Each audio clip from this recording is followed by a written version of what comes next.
అందరికీ నమస్కారం.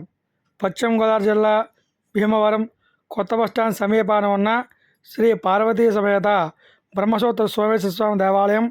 బ్రహ్మసూత్ర శివాలయంలో పంచమి సోమవారం సందర్భంగా స్వామివారికి విశేషంగా అభిషేకం చేయడం జరిగింది. అలాగే ఆషాఢమాసం సందర్భంగా ఆలయ పారాయణ బృందం వారిచే మరియు భక్తులచే అనేక రకాలుగా అమ్మవారికి శారీ సమర్పించడం జరిగింది. అలాగే ఈ బ్రహ్మసూత్ర శివాలయంలో ఎవరైతే 11 సోమవారాలు స్వామివారికి 11 ప్రదక్షిణాలు చేస్తారో వారి కోరికలు తప్పనిసరిగా నెరవేరుతున్నాయి.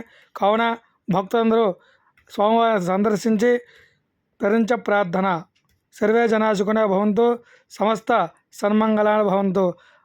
మీరు ఈ ఆలయంలో జరిగే పూజా కార్యక్రమాలు వీక్షించాలంటే సబ్స్క్రైబ్ చేయండి, లైక్ చేయండి, షేర్ చేయండి, కామెంట్ చేయండి. మరిన్ని కొత్త విషయాలు తెలుసుకోవాలంటే నా ఛానల్ తప్పకుండా సబ్స్క్రైబ్ చేయాలి.